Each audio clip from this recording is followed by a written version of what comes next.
you drive them? Do you have to set them up any differently than they are when you download them and just load them Very, in? very. You set them up a good bit more. Yep, a lot of damper tuning, suspension tuning, alignment tuning, just like a real car. When you get your suspension out of the box, you gotta, yeah, unless you get, like your shocks, they're done.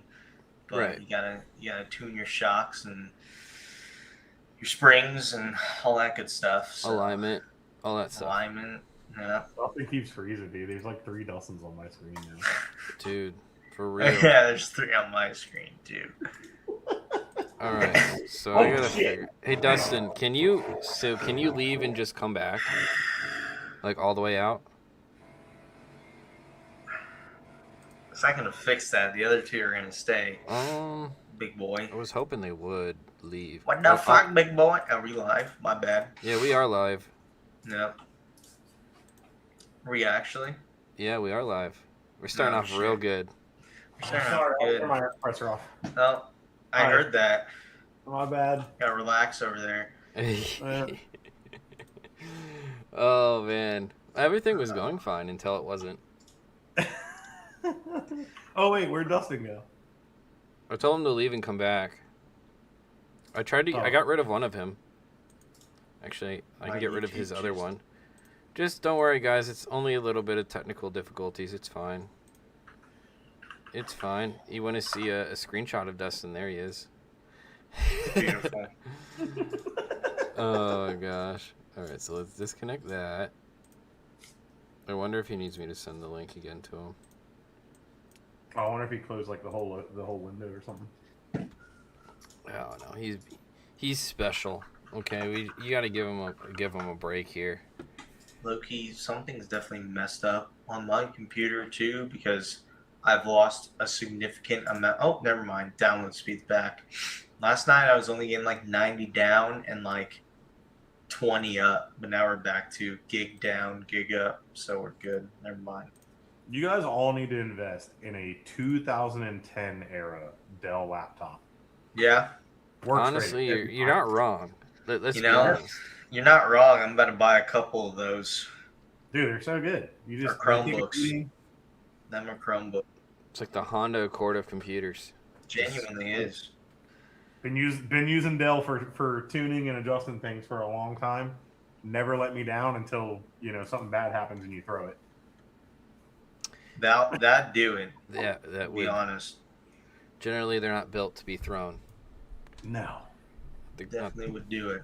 Hey, welcome back, Dustin. I'm back. Alrighty. It's okay. It's just one of those nights. I was dealing with other random stuff before the stream, but I think it should be good. Hopefully, Dustin, just don't wave your arms too much. I think the camera's just like, oh my gosh. It freaked out when I busted them dance moves out, huh? I know, dude. It was crazy. So. All right, I'll hold those back to the very end. Keep watching. I might bust them out again. There we go. No, this will be a good one, though. This will be a good one. It's I've only known you like 10 years or something like that. So only 10. I think Kurtis has only known you similar, if 11. not more than that. 11 years. Yeah. So. It's been a while. It's been a while. Too long. And yeah, I mean, and then obviously Brandon, you're in the Atlanta scene, so you obviously know who this guy is. Of course. So this will be a good one. This will be a fun one, and good buddy of mine. But before we get into Dustin here, we did get our friend Brandon back. So you're back with a working PC. Yep. Yes. We're so back. Yeah. Did you drive the recent VDC round? I didn't get a chance to. I did. Didn't do too great. I knocked down 32. Sounds pretty okay. So here's my thing though. I was watching some of the competition, especially the one you won.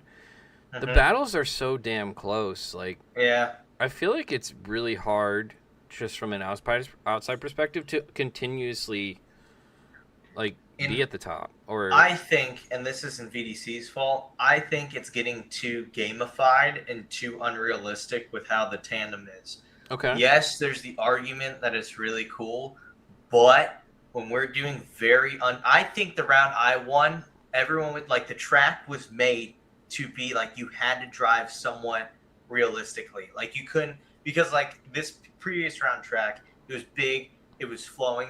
You could do really stupid things like in one corner you could upshift and downshift 10 times to like maximize your wheel speed, which is what some people are doing. There's like ways you transition, like you take out angle and you get right to their bumper and like hook almost like around it like a perfect circle. No way you're doing that in real life. It's just like some of the bigger tracks, I think it promotes some very unrealistic, like almost gamified looking driving. Like I know some people who are, I guess, company owners in the real world, we'll just put it that way, that watch VDC, and they were like, what was that? Like that, there's no way. And like judges too, in major series watching it, and they're like, there's no way that would fly in the real world. It's almost looking too gamified. You know, people pulling out angle, people trying to min-max speed and stuff like that. It's getting kind of redundant in that sort of sense, you know. So that's the negative I see with that sort of thing. I just rambled on about that. I don't even know where I started in that, but you know, it's Well, I mean, it brings up such an interesting perspective, like we were talking about next year with like the machine judging and stuff like that. But it's like some people are going to try and game the system, and that's just kind of what you have to do. And in your case, it is literally a game. Even though you guys have real world judges, there is always crazy things that you're not quite limited to like you are in the real world, whether it's I mean, the head judge for VDC is Chris Woltowski, who's a judge in Drift Masters, you know. But you know, it is at the end of the day a game, and if you got to min-max yourself and your driving style in order to gain the most advantage in whatever unfair, realistic way possible, then you just got to do that. So that's how it is now. I mean, you play any other damn competitive shooter or anything like that, everyone's got the fanciest, craziest controllers with like the crazy triggers and stuff on the things. But to Kurtis's point, like he brought this up the last time I was here, it was like, I don't believe that the sim is like, it's a marketing phrase to say it's like one-to-one realism. It's never going to be exactly that. It could be pretty close, but it's never going to be one-to-one exactly, especially if you don't have smell and that sort of thing, or smoke or anything like that. So yeah, it's just one of those things where it's just like you just gotta deal with it, you know. So yeah. And I'm gonna be doing my first comp actually this Friday just for funsies. Little BDC V4 cars, so nothing, not even like the greatest feeling of cars, but you know, it's just being put on by my local organization, and thought it'd be fun. Maybe I can make a battle competitive or two. That would be kind of all my goal is. But there you go. You gotta go in like you're gonna win. Yeah. You're gonna win the whole thing. Yeah. Well, the problem is I've watched some of the VDC stuff, and I'm just like, the precision that these guys drive at is it's incredible. Like watching you guys hit every zone damn near perfect. Like your leads have to be 98. It seems like most of the time you're not wrong. And definitely has to be. It's crazy what you guys are doing with that stuff, but it's cool to see. Kurtis, you're still here. You got second week with the wall, part of the wall. We're getting there. You know, spray foam next, and then inside wall. So the whole thing is insulated, right? It's not just that room, correct? Yeah, the whole building. Right. Okay, so you're just re-insulating the inside room. Gotcha. Yeah, for like sound deadening, pretty much. That way, when I'm in here on the computer and doing stuff, if somebody's out there beating and wailing on something or grinding, I won't hear it as much in here. That would be ideal. Hell yeah. No, that's I'm like I said, I'm excited to see the continuation of the build. But it seems like you know this guest pretty well that we have on. So Kurtis, what is this guy doing this year? Who is this guy, first of all? Who do we got coming on here? Putting you on the spot. You have to ask Dustin what he's doing this year, besides playing with his lights on his computer currently. You know, that's his world to speak of. But you know, it's Dustin Miles. He's been around for the better part of a decade now. He's been in pro for a while, and you know, always brought some style and flair to it. Obviously, always had a JZ, which is up my alley. Yeah, I know. Yeah. As the world is now found out, I guess. Well, I mean, my real flavor is SR, as we all know, but I Yeah, also yeah, love yeah, Jeezy. yeah. But he's the same way. He's had SRs. I banned him from having SRs for a little while back in the day. That's how he ended up with Jay-Z's. Yeah. Well, we just kept killing them one after another. Hang on, he kept killing them one after another. All right, I was doing my best, but I killed one of them. Yeah. You killed one, I killed two. That was enough of it, and we got a Jay-Z and never looked back. It's a lie. He killed one of those too. Well, okay, so let's just bring up SRs right now because I'm curious. So, like, is there now a formula out there for keeping SRs alive, or is it still kind of that unreliability? That There's always been a formula, but like SRs are great in a window, right? Okay. Like if you're gonna be drifting them and beating on them and really harsh on them, like you don't want to go. In my opinion, you don't want to exceed 400 horsepower. 400 and below, you'll have a great time. It'll be fun, responsive, sound great. You'll enjoy it. You start cresting over 400, you're just asking for more and more problems. But a lot of it falls into like the tuning and all that. You gotta set the limiters correctly, not stress them out. Don't rev them to the moon. Just there's secrets to it. See, think about my foot in an SR. It's just not gonna last long. Wow. Yeah, I was gonna say, like, what's the longest an SR's lasted for you back in the day? I don't know. 3-4 events probably. Jeez. It was never Granted- too long. Granted, how much were they back then? Nah, they were always fairly inexpensive. Yeah. I don't even know how much we were. I mean, I don't We're- even know. I mean, they were back then. They were what, $1,500, $1,800. Even then, I mean, the ones that you were killing, we were just rebuilding anyway. So it's not like Yeah, we would put different internals in them, tear them down, fix them. Yeah, it was always something stupid. One time, I didn't get a damn, what was it, valve cover. I got it sandblasted, and there was like random sand in the pockets of it somewhere, and we didn't drill the baffles out and everything, and it was something stupid like that. Always learning lessons the hard way. You forgot to turn the fans on at CMP when you tested that. When you tested CMP back in the day, like way back. Yeah, it was one we went with buddy to test the track. That was like one of the first drift cars out there, like in 2013, I think. It was a long time ago. Yeah, me and Sebastian and someone else. Yeah, yeah. Wow. I mean, what was the last year you ran an SR? 2015? Probably that 2013, 2014. Oh, wow. No, it was 20. I think 2015 was when the coupe went VVTI 1J. Yeah. As soon as the coupe got an actual first paint job, it had a VVTI 1J in it because it was at some Nopi event. I remember it had its first livery and a VVTI 1J, and that was when we couldn't get something going right, like the fuel pump wasn't wired right or something, and it didn't run right all day, and then it did.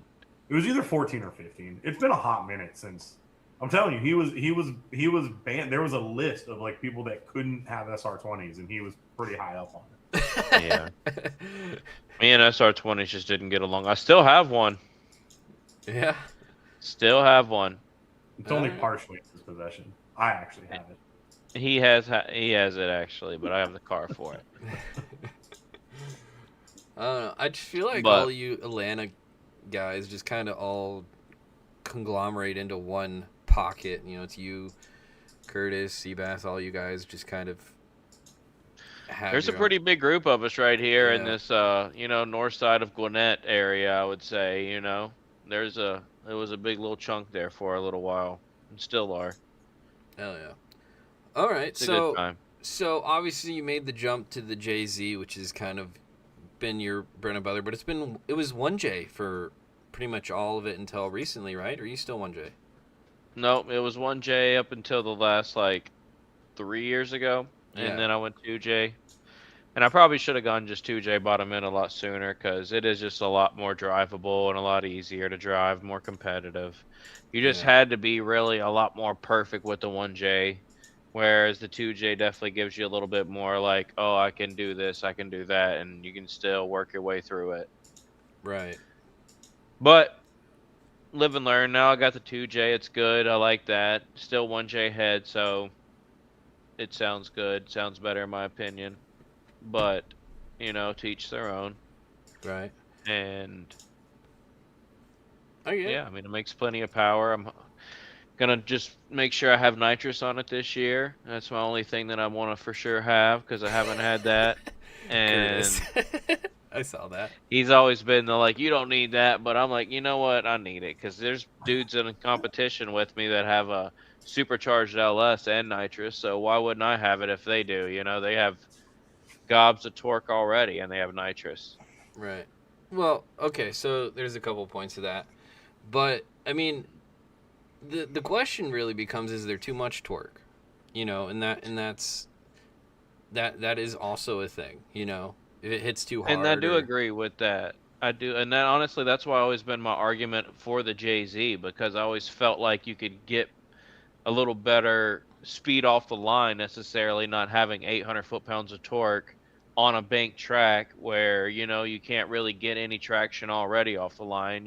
So yeah, something like that, but we all know the LS and the supercharger really is the easy button in drifting. I mean, call it what it is. I mean, that's the recipe that can definitely get you a lot of W's. Yeah, that's true. It is what it is, Yeah. I mean, because the reality is, especially in the chase, it's not like you're always full throttle. There's a lot of on-off throttle, clutching in, clutching out, and that's where the clutch is the torque's gonna save you. Yeah, you just have so much more room for mistakes. I mean, you don't have to be like 100% on kill mode every single second like you necessarily do in a turbo car, Like you really have to be. And then, like, say necessarily the person in front of you makes a mistake, it's easier to make that correction in that torque monster than it is in a turbo car. You fall out of boost, if stuff gets in a weird place, things can happen a lot faster.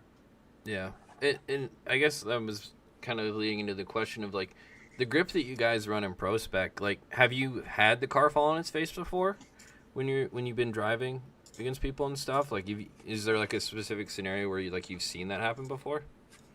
I mean, not really anymore. Not definitely with the the way the car's set up now with the 2J and all Right. that. I mean, the only time that you would really see that is in like, I mean, it happened a couple years back at like Road Atlanta when sometimes people would like bomb the hill, and then as soon as you get to like right before the 3 cone, they might slow down a little bit and then initiate. Then, like if you slow down too much at that point, there's some weird stuff that could happen really for anybody unless you just have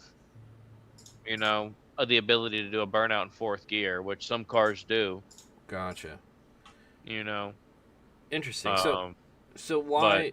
So I guess the question is, I mean, obviously, you've done, I think FD, what was it, 8 years? I think we said earlier, and so over the years, you've stuck with the same chassis and relatively the same engine. Obviously, upgrading to the 2J 3 years ago, but why have you not wanted to dabble in other things? Because, I mean, we saw Andy, for example, try the E30 for probably too long and went over to an E46, kind of night and day driving with him. Has there been the thought to try and, maybe try something different? Or is just the S13 you? I mean, to be honest, the thought really hasn't crossed my mind because it's almost like I kind of have that little bit of a gambling problem to where every time when the season's over, I feel like this little breakthrough has happened, and it just happened a little late. Like it did happen last year with the Hansons actually like showing me my error, my ways of setting up the rear end of my car. But then a couple weeks later, like just a couple weeks ago, actually, I see some other things where I'm like, oh, dang, I'm reading about things online and I just noticed on my car, like, oh, that was wrong, So it's always finding like little things like that. And you're like, well, when I improve there. And then also at the other hand, it's just kind of like, I don't know what it is with the bad luck that I have in a sense always at FD. It's like I go to other competitions and I can have success. And so that's always been like, dang, like what's going on? When is that magical moment gonna happen out there? And it's kind of almost like a little buzz I've been chasing, I guess. Hi, I'm Dustin, and I have a drifting problem. So I don't know. Is this Drifters Anonymous right now? Right. Well, But what keeps you coming back? Is it that? Is it the drug of, hey, maybe it will work out, or what? oh, I mean, it's a little bit of that. I mean, it's what else am I gonna do? I mean, shoot, it gives me a whole year of plans, pretty much. You Right. make Yeah. one decision, and you're like, oh, my whole year's busy now. Sweet, I got things to do. And you get to see all your friends that you've had. I mean, honestly, like you meet some of the best people and all the experiences. I mean, it's not really necessarily always out there chasing a W. As not as I am. That is my Right. goal, but there are other benefits as well. And I don't know. I mean, like I said, I'm also a little bit of a addict sitting at the gambling table with a lot of chips already and the ante, and I'm always like, oh, but if I pull out now, I'm gonna have to just get up from the table and walk away, Right. Mm-hmm. And then this year they threw me a curveball and they were like, oh, but we got 3 new tracks as well. Because to be completely honest, last year I was kind of almost on the fence of not returning, of Yeah. just kind of hanging my hat up and saying, dang, I've tried. But then at the very same time, I kind of had this breakthrough on the car where in Salt Lake City, the car kind of felt like it was working again. And I was like, oh my God, it's like, it's Mm-hmm. being that, that car that I used to have, and I'm able to, drive to the potential that I kind of have. And then I did mess up, make a big old error, but I mean, that just is what it is. But the car definitely did start driving a lot better when I got, back-to-back podiums at Clutch Kickers and was able to, take down Rad Dan and Taylor and drive with a Mm-hmm. bunch of great people out there. So I definitely felt like my car's working a lot better than it had in the past and with a lot more grip, because that was really a lot of the thing that I was struggling with. I was like, I bought, Wise Fab and kind Mm-hmm. of got everything that everyone else had that was really fast, and then my car kind of felt a little slower for a little bit, and it was just that I just kind of set the car up wrong. Yeah. You have so much adjustability on there. You just kind of have to make sure that you really dial that thing in properly. And for a little while, I just kind of messed up, and then Yeah. I kind of think I saw something recently on the front end. Yeah. It's just sometimes admitting, dang, I made a mistake and making a correction and going out there and trying something new and seeing what happens. But, I'm really excited about the new tracks. So that was kind of like, they posted up new tracks. So I was like, oh, I'm back in it. I'm going to drive this year. Yeah. How do you feel You about know, banks? I enjoy them. I really enjoy them. I've had a good bit of experience on them. I mean, our home track Lanier was a bank Mm-hmm. track. We haven't got to compete on them in many years. I know a lot of people do tend to kind of struggle on them in a sense here and Yep. there. So it is going to be interesting to see what happens. Especially for practice time. Call it what it is. You never really get that much in Prospec as is now, especially with it being brand new tracks and everyone, kind of having to take that learning curve, Yeah. because it's not like something that you could even anticipate on. We're kind of all going into all these tracks blind, except for Road Atlanta and Las Vegas. So, and Las Vegas is kind of still up in the air of exactly what they're going to do. Exactly. So, Yeah. No, it'll be a very interesting year to say the least, because there's going to be so much unpredictability for the series, and I guess one of the things I also wanted to bring up was kind of like how Prospect has changed in 8 years for you, because I feel like it's a night and day difference since the first year you were in it. yeah, it definitely is. I mean, there was a lot different animal back then in a sense, and then a lot easier at the same time too. Like originally there was, different tire brands. It was a little bit more affordable on the tire end, but it was also a little bit less drive time back then too. So I don't know. More, It was you had more drivers, less people qualified. It was one of those. It yeah, was it was it was interesting because there was real stakes. You know, yeah, you know. There's big stakes back then, man. You're talking about 32 car fields, and they only ran a 16 back in the day. Mm-hmm. yeah. It was Uh, it was tough, but I enjoyed qualifying. But at the end of the day, though, like as far as what this year, the seating thing and yeah. everybody being upset, I mean, I don't know. I don't even remember, to be honest. I think I even up voting for seating because when I went into the voting thing, I saw that the majority of people had already voted for seating, and there was like 3 votes for qualifying and 12 for seating. So I was like, well, seating it is. I didn't really care. I went in there with really like a heads or tails. I'm just gonna make a vote on whatever the majority's going with right now Yeah. because I mean we're just showing up to drive. Either way, you're gonna get to drive, whether it's 2 laps by yourself or 2 laps with somebody else. It is what it is. You got to Yeah. figure out when you get there. Yeah, but which one would you rather have? I'd rather have qualifying. I think I would do better at qualifying in a sense. And then I don't like the fact, like everybody says, I don't like it that, you're getting judged on something else. I really feel like I like the seating aspect of it, of competition, like seated competition, but I also feel like there needs to be a seated bracket within that. Like you need to be judged on the way you're practicing that day to form that bracket of that competition or something.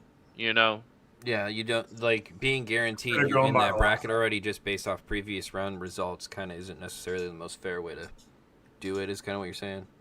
Yeah, for sure. I agree with that. Yeah. I strongly believe that seating on both levels was kind of skewed in the fact that if you did well the previous event, you kind of got easy street the next event.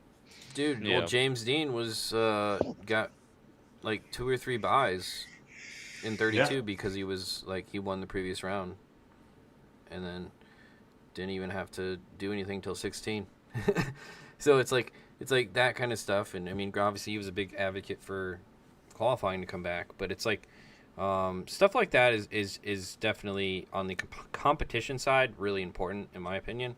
But like you said, I think it's going to be good for you guys. I think driving overall, I think you guys are going to drive a lot more because and harder in practice, because that is one of the big things that people aren't probably not thinking about is your practice is going to be completely different between pro and okay.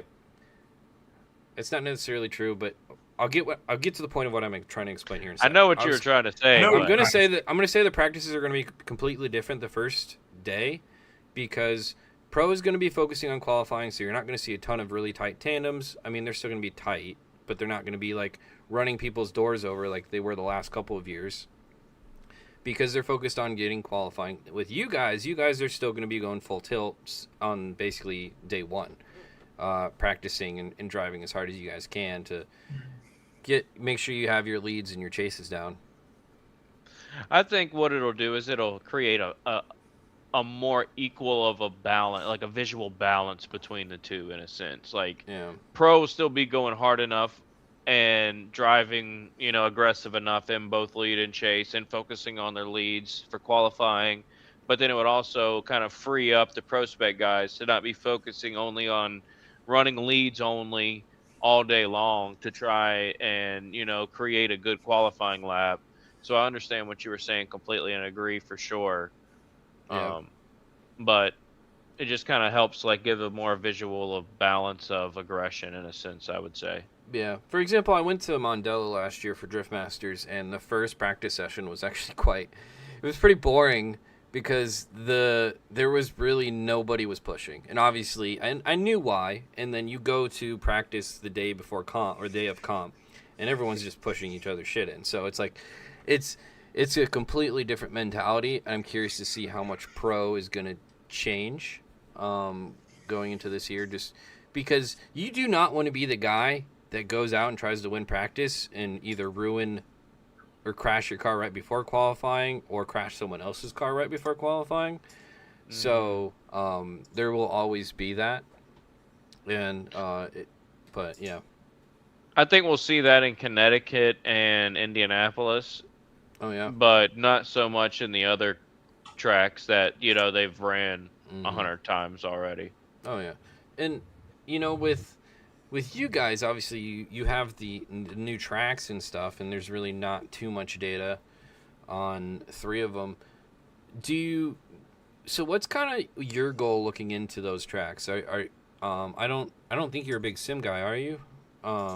or What do you mean? are you? No, I'm not a big sim guy, but I'm sitting in my sim right now. Okay, I've been playing it.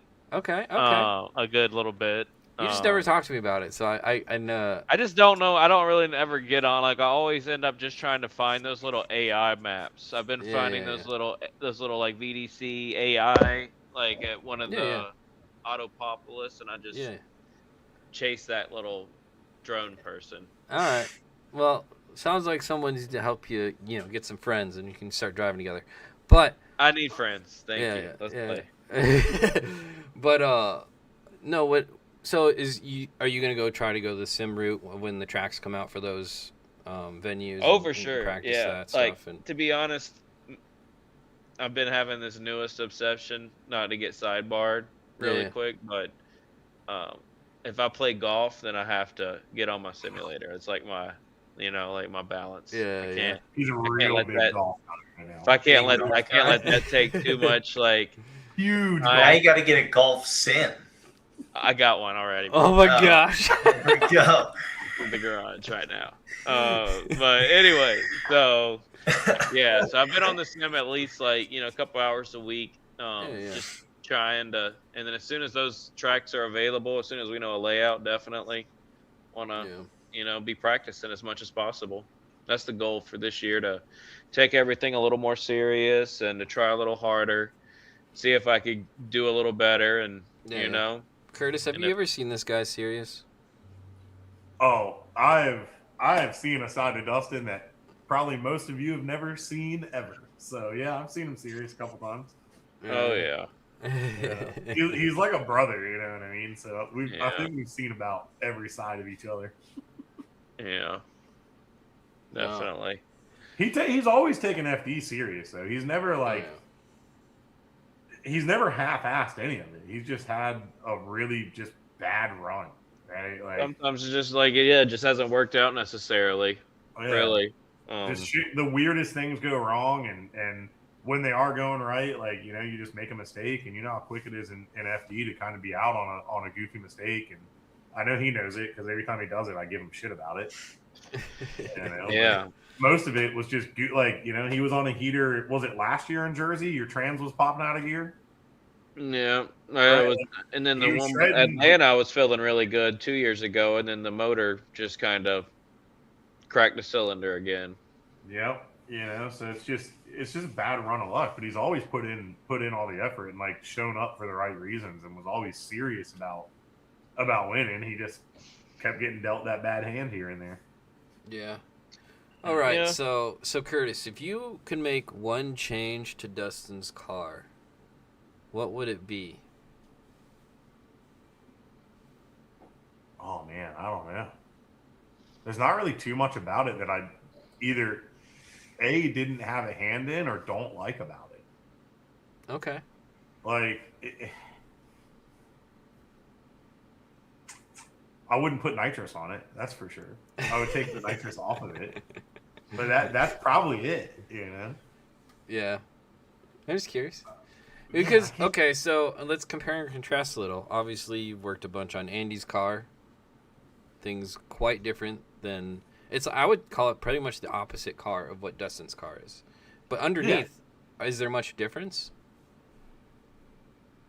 I mean, like, in what aspect, right? Because, like, they're both built very different, and there's a lot of stuff...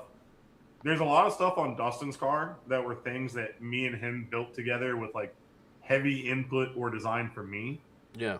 And then you have Andy's stuff, right? Which is all, he calls me here and there, but he makes most of his own decision on his car. So like, as far as like the suspension and adjusting things, it's all nuts and bolts, right? Like that's how I look at all cars. But I don't know, everything's the same to me. It doesn't make any difference. Dustin's car is easier to work on. Jay-Z's are easier to work on. Yeah, that's true. That's one of their strong points, is that they're very simple to kind of get to anything and everything that you want to get to. Versus the big Magnuson supercharged LS and Andy's car, like everything's kind of a little bit tighter, a little bit harder to get into. I hear you. Yeah. So Dustin, you're the king of low cars in FD. What do you think? I don't know. Corey Alaska got that one last year. His car was no. I was gonna. I'll get to that. Hold up. His car is not slammed, okay, for the record. He's got a kit that makes it look slammed, okay. No, dude, the wheel to fender fitment says a lot. That thing was tucking tire. Yeah, it was tucking tire, but how big's the body kits? What I was getting at was these body kits now that are so big on these cars that you can, like, Andy's Haley's car is a perfect example. Dude scrapes his front bumper everywhere, but that thing is like a truck. It's like this it's like super tall. Yeah. Bumper's very So that's kind of my there ain't point. nothing wrong with being kit low, but I would agree with Andy's car kind of having a little bit too much on the front bumper, hanging down a little bit. It could definitely come up. It's the rake of the car, but goof, you know what I mean? Get them to shorten the midsection on that bumper. We don't like it. Yeah. Well, so what do you think of like all these kits now that are coming out where they're designed for cars not to be low?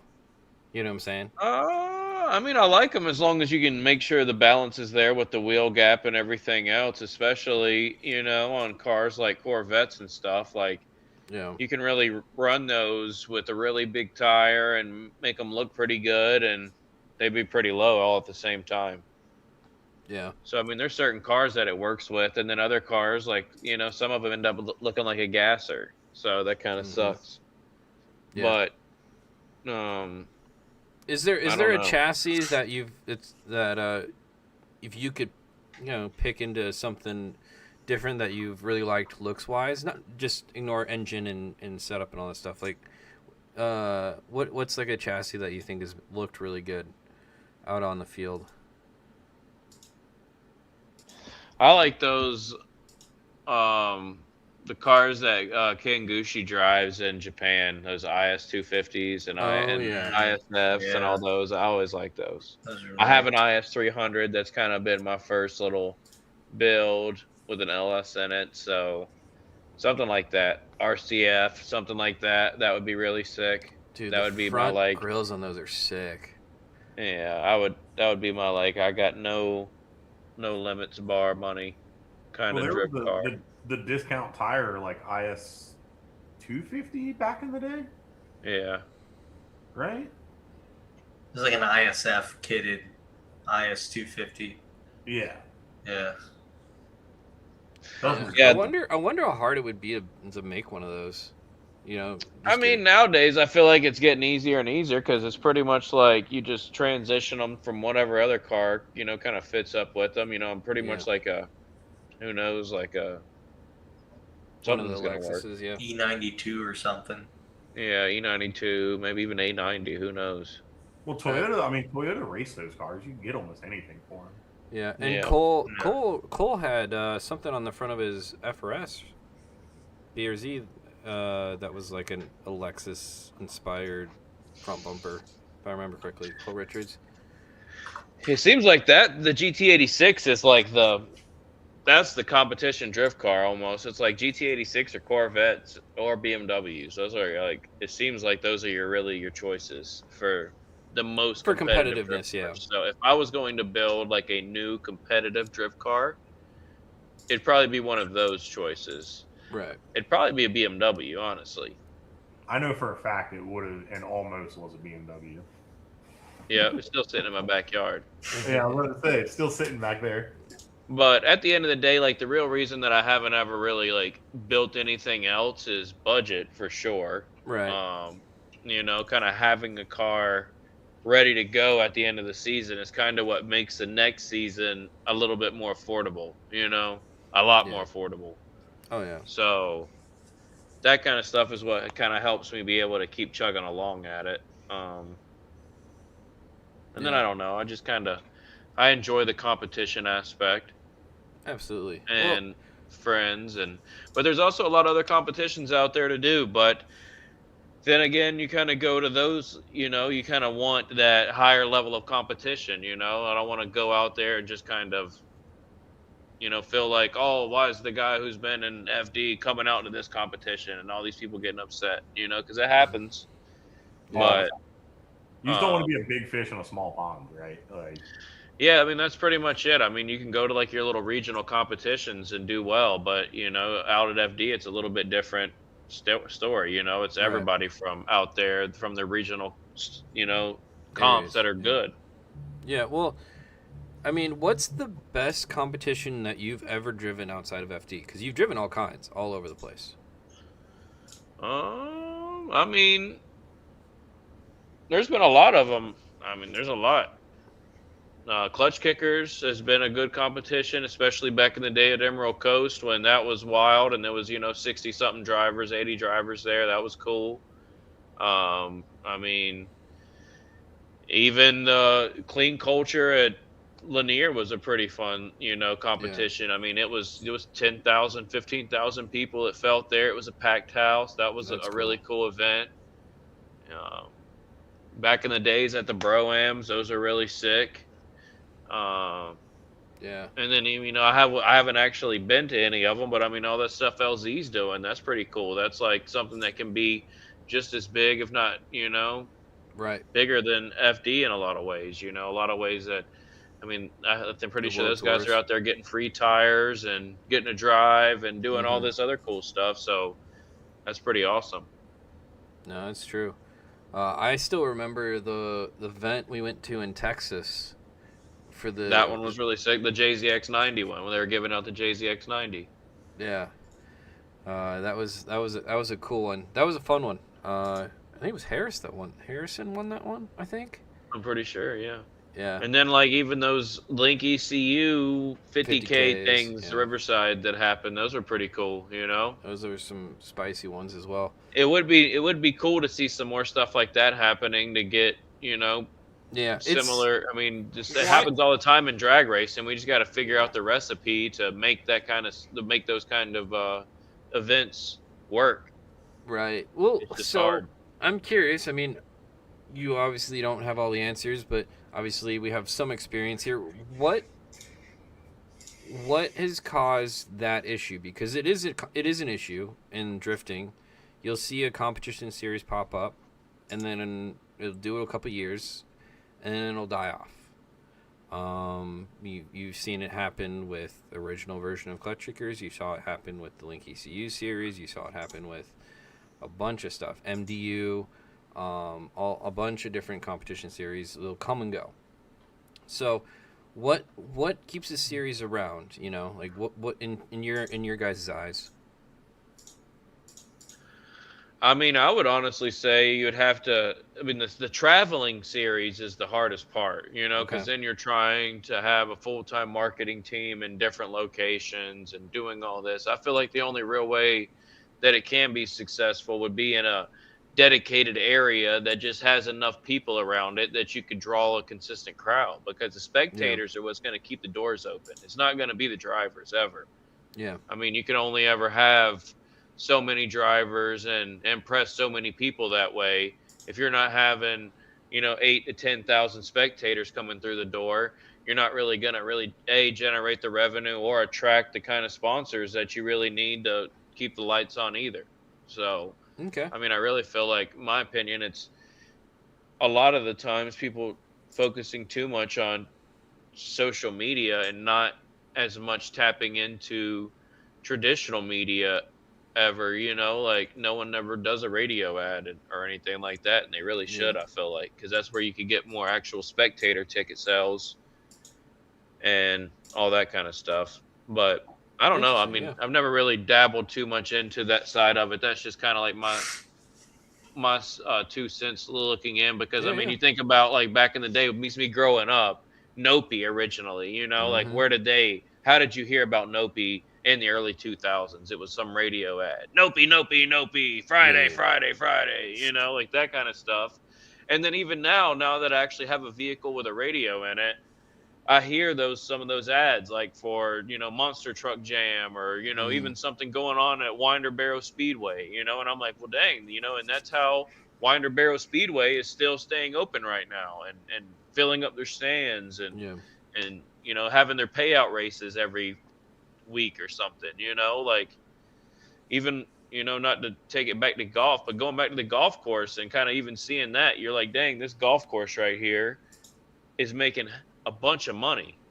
How come we can't figure out how to turn this into something just like racing? Like, we all have the same amount of fun. It almost costs the same amount of money. It takes up the same amount of space.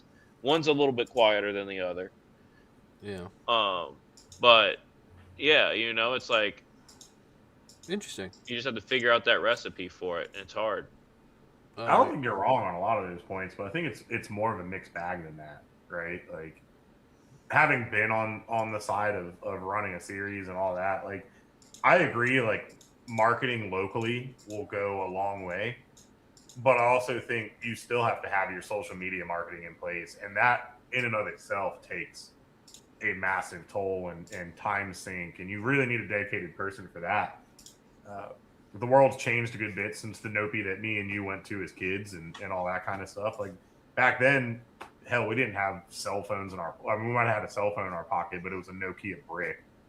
It didn't do anything other than make a phone call. But like, it's tough to run those kinds of series. Like, you need support from everyone. Your drivers that show up need to be, if you're doing things correctly, if they actually are happy, right? Like, they need to be promoting the series alongside with you and getting their media out, and everyone kind of working together to keep that stuff going. Especially the series that are trying to give you real payouts and really give back to you guys and work with you guys. It has to be on all sides of it. And like, there's plenty of things that our series didn't do correctly last year, and there's always going to be that kind of drag. But if the whole team, like spectators, drivers, the event promoter, everyone's got to work together, or you're going to keep seeing them kind of come in, try and grow really big, and then the driver count starts to slip, and then the spectator count starts to slip, and then they go away. It's just, unavoidable unless we're all on the same page. And then, man, it's just, you just got to drive it home. For me, also, biggest thing, don't try and grow too big too fast. Amen. Yeah. Like, that's a huge thing. For me, I look at who's had success, and well, for one, I think you talk about an area that's asking for something and it has the population to do it. You look at Hot Pit, Yeah. like they have from the outside looking in, they look like they have the ability to put on a competition, like it's pretty well. It's like it's gonna pay for itself, Hopefully. I mean, I haven't talked to Jeff in a while on it, but it looks sustainable. It looks sustainable, is what I'm saying. Yeah, I think he's pretty sustainable with it, but it took him a couple years to get to that point. Exactly. But if I were to create an event and I wanted some way to create a draw, you look at like if something like an LZ World Tour where you have a known celebrity that they come to every round, and you look at the draw for something like that, that would be the other way. You again, incredibly hard to do. It would almost be impossible to actually set something up like this logistically. But if you had a LZ type of person that you would guarantee, and like it would be that kind of series, then you have your guaranteed audience going to that event. And then it becomes more of like that spectacle, and then you have the competition, and that's how you get your fans. But again, that is a very specific scenario that is very almost near impossible to replicate. Impossible, yeah. Yeah, I mean, you need your big names for sure. And so let me just quickly explain how it works.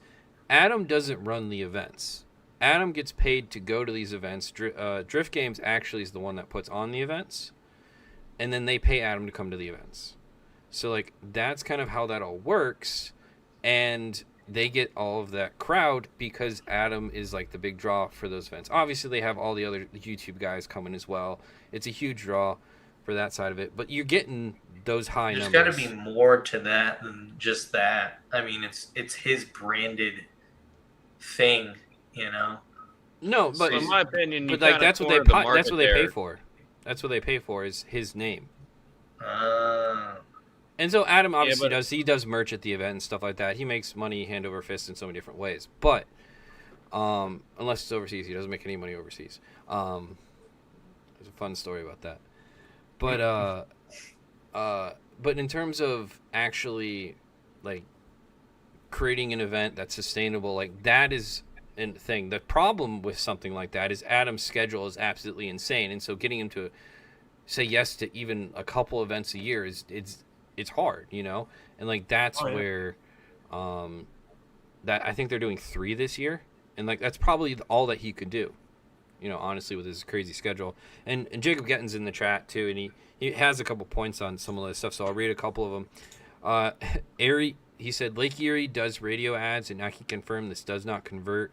I mean, again, it's going to kind of depend on the area, and like what Dustin's kind of talking about is like the old circle track guys. It doesn't all have to be radio. It can be like Right. even handing out flyers and doing Right. other things. It's just not solely. I'm not saying like get away from social media. It's just don't forget about that one too. You know, do your due diligence on social, but it's just don't forget about that one.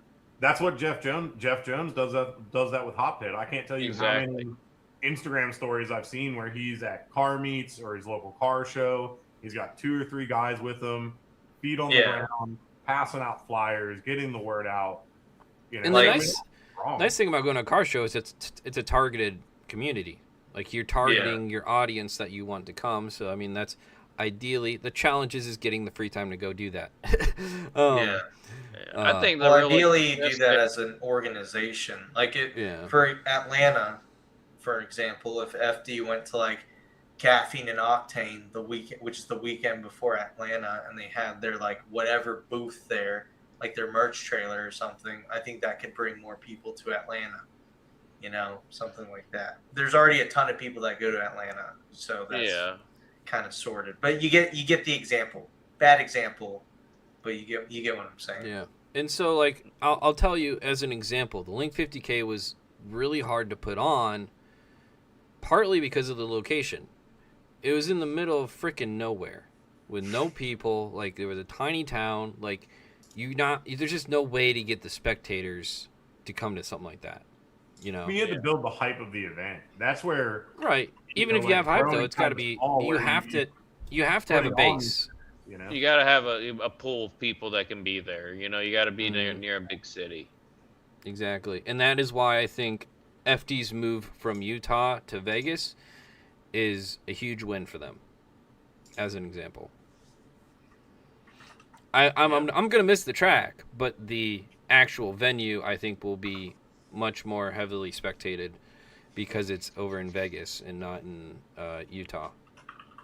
I'm curious to see how that actually plays out. It'll be interesting.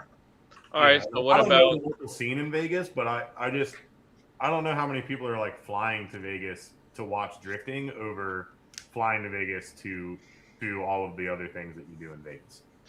Okay, but what about the spinoff of that, New Jersey and Connecticut? I mean, one of those is going to have tremendously less people, probably. Well, okay, Connecticut was a last minute. Jersey's beloved, right? Yeah, exactly. Connecticut was a last minute change up that I don't think is permanent. I think it's just hopefully just a this year thing. Yeah, it was a pivot. Yeah. So that wasn't supposed to be Connecticut originally. We're all heartbroken on the new town this year for sure, right? Like I think we've talked about it almost every episode recently. Yeah. I mean, I wasn't really necessarily trying to bring it up for that, but I was just kind of curious of. Yeah, I don't think they're planning on winning on Connecticut track. Yeah. I think that is I would assume, and that's what I'm assuming a lot of these new tracks are. Jacob Getton says Connecticut can hit the Canadian market. I mean, I guess there's a couple people that live up there, buddy. I know that's your place, but we have population cities that are greater than like 20,000 people. So in America, but I know, but fuck, what was it? My point I was making. So the 3 new tracks, I think they're going to be a bit of a trial run for these tracks. And if they go well, then maybe they stick around. I don't think these tracks were necessarily their number one choices when it comes to tracks. And I'm curious to see how many of them stick around for longer than a year. I think Indianapolis will do good. What are you guys' thoughts on that? It looks like a shithole. I haven't actually looked at the track yet. I should probably look at it. From an area view, it looked really bad. But again, so better or worse than Orlando? On par. I'm pretty sure one of those tracks they said they were gonna like be tearing down a wall and like paving a bunch of stuff. Yeah, I've heard that. It was a nice track, and then Stafford's the shithole. Is it? Yeah. Stafford in the video that I saw, I think Turk posted it, like him driving there Long time ago. Like 15 years ago, it looked rough 15 years ago. Yeah. Yeah, I think it. What I'm told, it's still a shithole there because they Yeah. have like some Subaru events. Indy looks nice. Does NASCAR it? still does stuff there, and NHRA. And Oh, other that's probably a things. decent facility. Looks like a great facility. Okay. Yeah. All right. Yeah, again, if that's not a track I've been to, Should so be a good I'm substitute curious. for St. Louis then. Yeah. Yeah, but I think Indy's still going to click that Midwest market, right? Oh yeah, Yeah, well, there's a bunch of people up there. Yeah. yeah.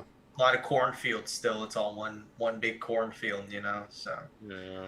The cornfields are rough to drive through. I don't know if you guys have ever driven up to like U.S. Air, but man, the cornfields are rough to get through. Yeah. If only they could just build a couple more of those U.S. air tracks, Yeah, like 10 more of them. That'd be perfect. It'd be sick. Oh, I want to go drive U.S. Air, but it's like, even for me, I have to drive around a damn lake or go to take a ferry. It's like, How many hours is it for you? I want to say it's like 8 or 9.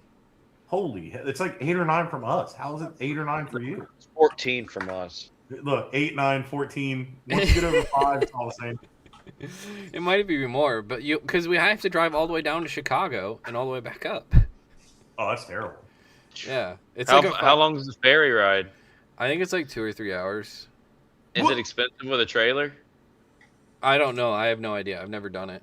Do they even allow you to put a trailer on it? I would assume so, but I don't know. It's just one of those things where it's like it's so close yet so far. Dude, I would be making it my goal to put my drift car on a ferry over, drift all day, and then drive it home back on ferry back across. They did that at the LZ World Tour in England. See, why aren't you last doing year? it? All I'm hearing is somebody else has already done it, and you're just making excuses as to why you haven't. I know, dude. I know. You gotta better get on it. I know. I have to somehow Have you find done time to drive this drifting year up there? still. What's up? Have you done ice drifting up there? We haven't this year. It's weird, at least by me. Like, there's not a ton of it. But there's a bunch on the other side of the state, and but I personally haven't had a chance to. I've actually been weirdly busy for my off season. It hasn't been much of an off season, but no. I mean, what are you guys doing? I mean, the weather should be getting a bit nicer now for you guys, no? It was like We're 70. starting to crest I'm in in the shorts 70s now. today. Yeah. It's brilliant. All three of us are in the same place, and we're all stoked, right? Yeah. Freaking stoked. It's supposed to be like 75 tomorrow. I'm so excited. I heard When do 80 events? on When do dude. events start for you guys? They never stopped. Really? Well, they used to never stop. Now we don't have a track Yeah, locally. now we don't have so- any events. Mid-Pond's 3 hours away, boys. It's fine. It's It's still true. close enough. Yeah. There's a lot of stuff going on in the area still. Yeah.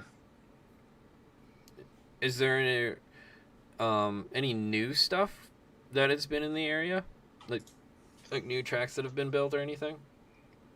I went out to the off-grid winter series this year for a round. That was pretty fun over in South Carolina.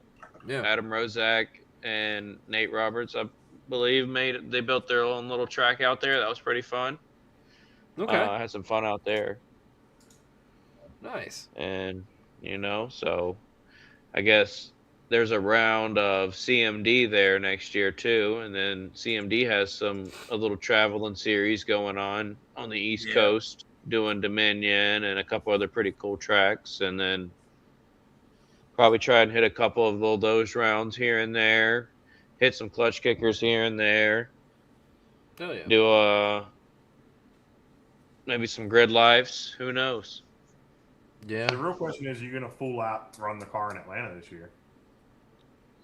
If they do grid life again, They are. They are. Yeah. They are. I mean, we'll see. It just depends on money, really. I mean, it gets expensive right then. Spending, Yeah. $3,500 for tires for the weekend for competition, and then having some more left over. Hopefully not. Just bring your other car, and I'll give you at least a pair or two of tires. I owe you that at least.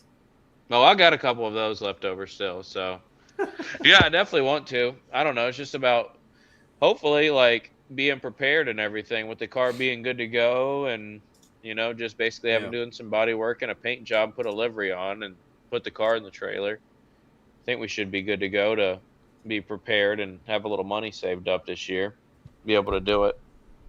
There you go. All right, so I got some chat questions. I'm also trying not to sneeze.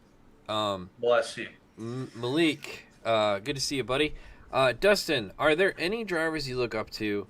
And if you had the opportunity, which car on the Pro grid or Prospec grid would you like to give a try? I definitely have looked up to a lot of drivers. Definitely. James Dean was one of them originally, and even locally, I remember actually one of the local guys. I kind of say this too, even though he's kind of a friend now. Like Chris Ward was kind of one of the drivers that I looked up to originally, because I remember going to one of our local events and he being like the local pro. So he's a ripper. That was one of the drivers that I looked up to when I was coming up. Yeah. And then now, still, the top guys in pro. There are a lot of, some of them. And then I guess the car would be probably Matt Field's Corvette. I'd really like to drive that thing. It looks pretty wild. It looks hard. It looks snappy. But yeah. It looks like you got to be committed. Yeah. It's a rowdy car, that's for sure. Just a couple guys making comments on stuff. Jacob Guns also. Golf is a heavy membership, and like a big drag race event, you can't put hundreds of people through it in a day. So you're just talking about that golf analogy. But he says, in my opinion, not that you asked, we all need to be better at bringing people to the track and telling our stories. Fan follow people much more than they follow a series, and that kind of in later states you prove your point, like talking about the Adam LZ side of things, and people are there for kind of his, following his story and whatnot. So no, who said that? Jacob Giddens said that? Yeah. That's his job. Tell the story then.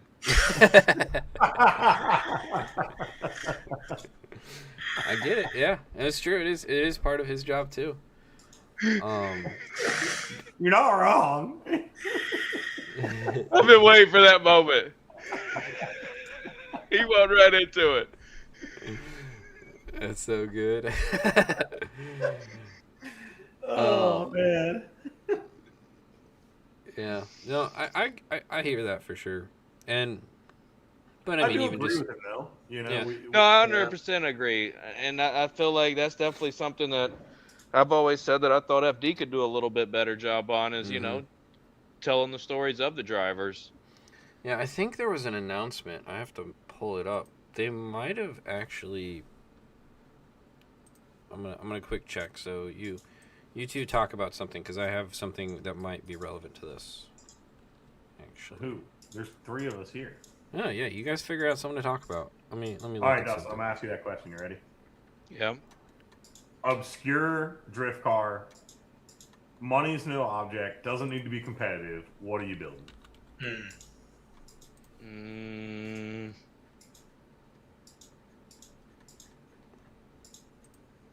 Probably that crazy Lexus thing. The RCF. That's what you're going with? Yeah. What engine package? Probably like a V8 TRD kind of thing. One of those things they get out of Australia that they be jumping them damn trophy trucks in. So a 3UZ on steroids? Yeah. Yeah, they're pretty sick, dude. I bash on UZs a lot, but I know that if I ever really hit the lottery big, I would just go to Australia and buy one of their trophy truck Nissan VKs and then one of their UZs, because they're nuts. Yeah, something like that. Because I mean, and then or I would just be like some crazy Corvette build. Really, I mean, honestly, it's really hard to beat a Corvette. I don't know, man. I'm always gonna stay tried and true with the old redneck American way. I think it was Lucy that messed with it a little bit, but I think an old stock car would be sick. Oh yeah. Like a legit stock car. Like I want Days of Thunder era Luminas or like Bill Elliott 90s Mac Tonight Thunderbird stock cars. But Drift Games tried it. It did not go very well. You just gotta work a little bit harder. That's true. I'm not looking. I remember seeing they mess with it a little bit too. I remember being at an event with that thing and something happened crazy, like the K member fell out of it or something. I'm curious. I remember some crazy stuff happening. Worst case is you talking about Turk's car? And I just have No, I'm talking about the Lucy's. Oh yeah, Yeah, I forget. Yeah, Lucy did have something weird. thing. But did he give up on that car? Yeah, I think Mark has it now. I think his buddy Mark has it. I remember Turk did the NASCAR as well. What stock car did he do? It was a 2-day. Dylan did that. No, Forsberg did that. Didn't they? I think Forsberg that did was the Dylan 2 day. Hughes. Yeah, Was it Dylan? Dylan and Forsberg. Yeah. Yeah. Put a 2J in It didn't really drift either. It was more. I think it was just like a project. flying mile kind of thing. Yeah, Yeah.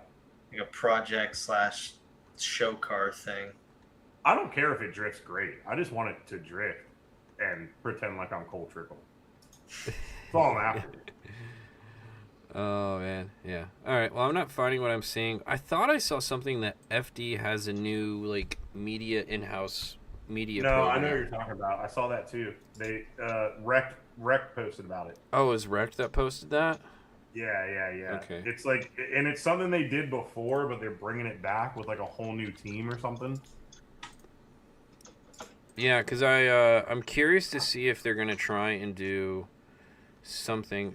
Oh, I don't see it on their Facebook page anymore, but I'm curious to see if they're gonna try and do something like like F1 Instagram. has and stuff. Oh, it's on Instagram. And then Jacob comments, seems like breaking news. FD hasn't even made a post yet. Gotta love the emails. Yeah, FD Studios. Yeah, FD Studios. Okay, Which is cool. Yeah, Hopefully it's good and not super cheesy and makes me want to turn my TV off. Hopefully it's actually like solid and gives character and that sort of thing. Hopefully they don't use stomp rock as their background music for everything, That's all I gotta say. But I think it would be cool. I don't know why. Am I special needs? It's on Rect Magazine's actual. Yeah, it's a picture of James Dean's car jumping. Oh, that's why. That's why I'm not seeing it. Okay. Yeah. You're looking. You're like the image doesn't really, I guess, fully line up with what they're talking. No, you get it. Yeah, I get it. All right. Let me just quick pull her up. I mean, there's not really much to it. Hold up. Second FD screen. needs to really get better about their who they're emailing. You know what I mean? I know, right? Just take Chuck off the email list at this point. They need to go through that list. They need to clean the email list, dude. Yeah. There's not too much actually here. It's just that they're relaunching FD Studios. Yeah, like you guys were saying. Yeah. All right. Oh, if they got Larry doing it, man, it's gonna be good. He doesn't do video, bud. He literally does. What the fuck are you talking about? He literally does. No, look at no, his no, YouTube channel and Haggerty. What do you mean he doesn't do video? Well, he doesn't edit those videos. He's not the. The storytelling is what matters. I All right. give a fuck less who edits it. I'm not. He's not the guy who really. I mean, he does like Yeah, but I guess he tells POV great stuff. stories. That's important. It's not like cheesy or like 2000s whatever highlights. It's like a story, and it gives like a beginning, middle, and end, and like has like soul to it. That's what's important.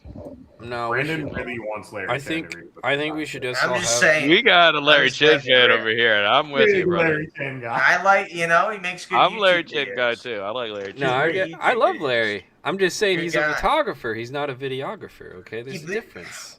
You're I making mean, you sound stupid right now because he literally works for Haggerty making YouTube videos and he has a YouTube channel. Yeah, that's all Tyler Capper. That's I the know guy on it's his team. Tyler Capper, but fucking Larry's the one who's talking. That's the dude who's like telling the story, which is the important bit. All right, fine. Yeah, fine. they can film it on an iPhone, but if it's a good story, that's what matters. Look at Cletus McFarlane. Oh no, I think we should just submit to our AI overlords at this point. Oh my god. Whatever. We can't, dude. They're gonna use all of our drinking water. Yeah. Yeah. Why would AI use our drinking water? Do they need it to cool the computers? Do they need? Yeah, because don't computers need special type of water to cool their systems or something? I don't know. Brandon would know this stuff. I don't know. What do you mean, Joe? I have a fan cooler in this thing. I don't have an AIO. I just have a fan. Liquid Dustin, cooling. you got water in your computer over there? Big old fan. I don't know. Probably. I mean, there's some big old tubes in there, so maybe. We use some sort of antifreeze because I've shipped PCs in like sub-zero weather and they're fine when I take them out of the box. So Yeah. Huh. There's a couple like something in it. almost -6 lines in there. Oh, if only there was someone that worked with PCs on this panel. It's weird. Yeah. Beats me. I'd break him. So. Oh man. John's right. John's in the chat saying someone struck a chord. I did strike a chord, dude. John's very correct. Did strike a chord because you're saying some dumb shit. Saying some dumb shit, dude. Rage baiting me out here. Sorry. Don't worry, you guys are all going to be replaced by AI in the driving world, and we're just going to watch VDC versus all the AI guys. I'm not. Yep. I'm going to be in a field still messing around with cars and dirt bikes. You guys can watch virtual AI guys all you want. Watch your bread and circuses. Oh, yeah. I'll go to a field. It'd be great. Oh man. I'll be at the virtual strip club by then. Now we know why Dustin got that real fancy PC. Let's go. He's got the goggles and everything. Oh yeah, you can't have it without VR, dude. You just gotta feel like you're there. Oh man. Just having images of Cyberpunk right now. Good game. So what's the big events that you guys are all excited for next year? Nate, what's the one that you're ready to hit? I haven't released what I'm hitting yet, but it's gonna be a lot outside this country, so I'm excited for it. There's a little nugget. Yeah, a little nugget. A little nugget drop. Here, obviously, I think it's gonna be pretty standard. The FD8 rounds. I'll probably do Grid Life Midwest, and then I'm going to try and drive. They're actually driving Gingerman in like a month and a half, so that means I have to finish the car that doesn't have any suspension on it right now before then, and then also I need to swap a turbo and tune the car. There's a bunch of things I still got to do to the car. That's like a weekend job. How much suspension does it not have? To all of the front. But it's okay. I'm slow. It's an E36. There's like 5 bolts up there. This is true, actually. It was literally like 5 bolts to take everything out of the car. Okay. This is new for me. I don't know how much this stuff takes. It could be rusty. Oh, they were all. We had to use a torch on probably 85% of them. Okay. So. Oh yeah. Okay. I forget you're up there in the Rust Belt, huh? Yeah, no. The chassis seen a thing or two. Until you're flicking cigarettes through the floorboards with the windows up, you're still good. This is true.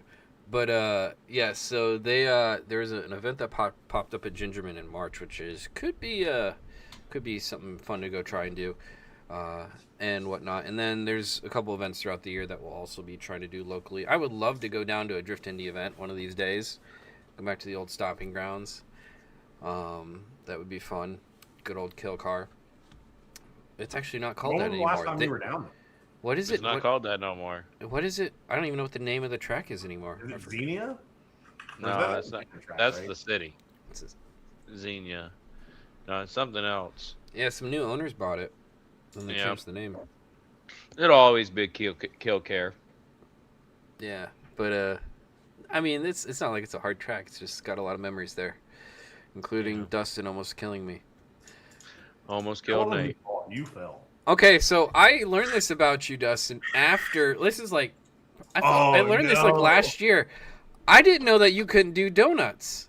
That was then. I can do them now. No. But Yeah, like, but back then it was the funniest thing because Dustin went out and won an entire Pro-Am event and the Bro-Am. Yep. Couldn't do controlled slow donuts. I couldn't. And then, But I didn't kill you. and he didn't tell me.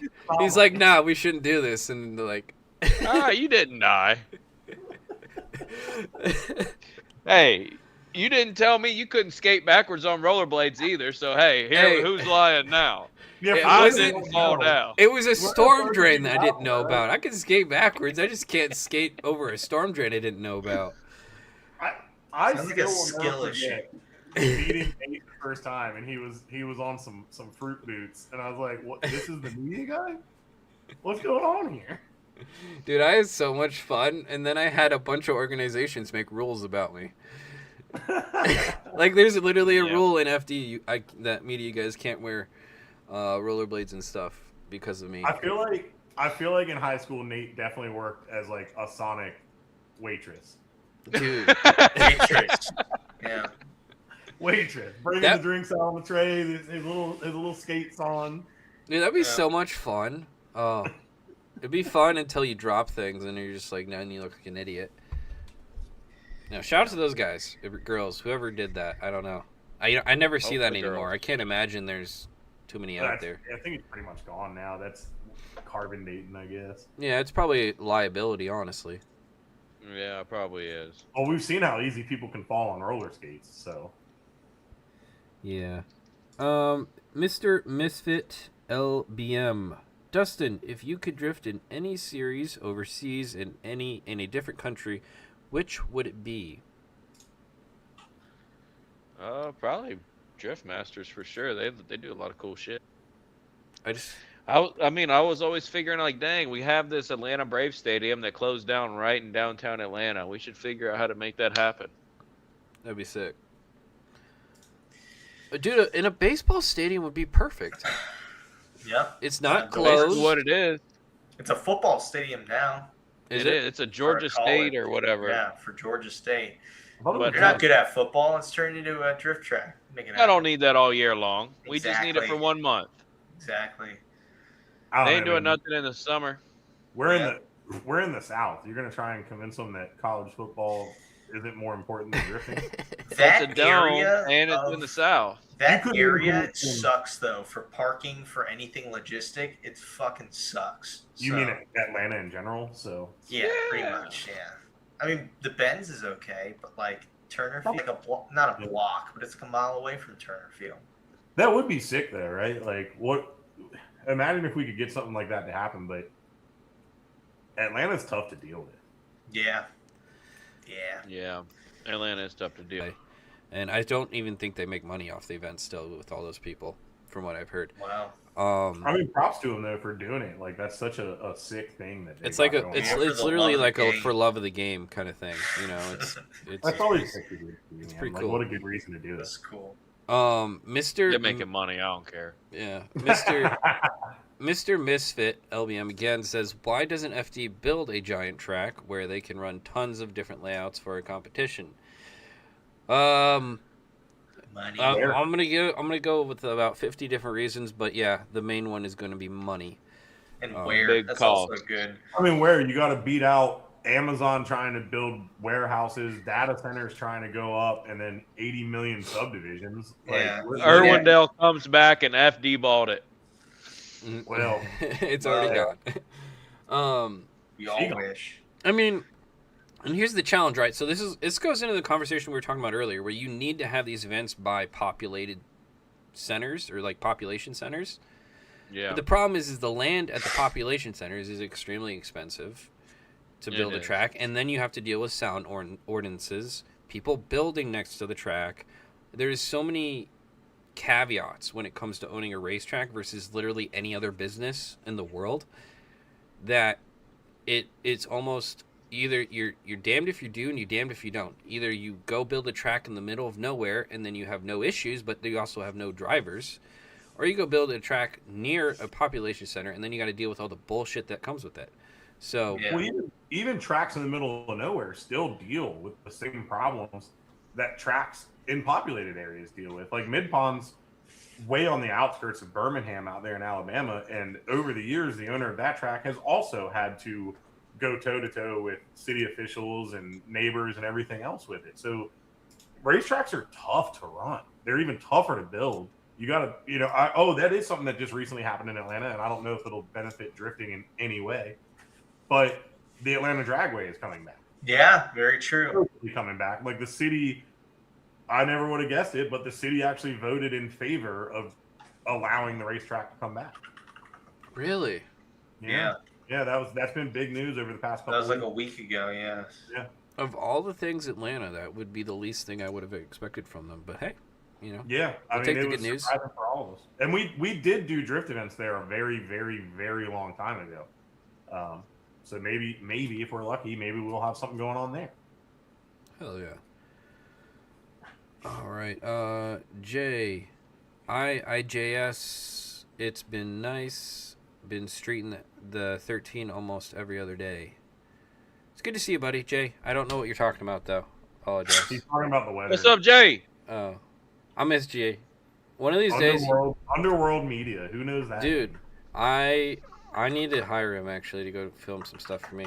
Jay, if you're available, come film some stuff for me. Be sick. Yeah, come back. Dude, I'll pull out the iPhone again, man. He was rocking it with the iPhone, killing it. Sick. Always dude. killed it on the iPhone. And that's like not a joke, by the way, people. He actually was killing That's it with an real iPhone. His videos still hold up today, and they're like 10 years old now. Mm-hmm. Awesome. Yeah, I'm trying to catch up with the chat stuff right now. The DriftWorks Corolla on NASCAR chassis ripped too. So apparently there was a NASCAR and a Corolla chassis. I think Is that that's the orange? The orange Driftworks car, right? Okay, yeah. Mm-hmm. That was a wild build all the way around. Yeah. Yeah. Yeah, Powerful Lance brings up Taylor's Corvette Monte Carlo thing.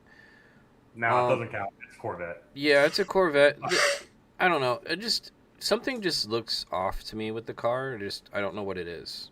So It's probably because it's a flat car body on a Corvette, if I had to guess. Yeah, probably that one. Yeah, something isn't like, I don't know. Something's off about with it.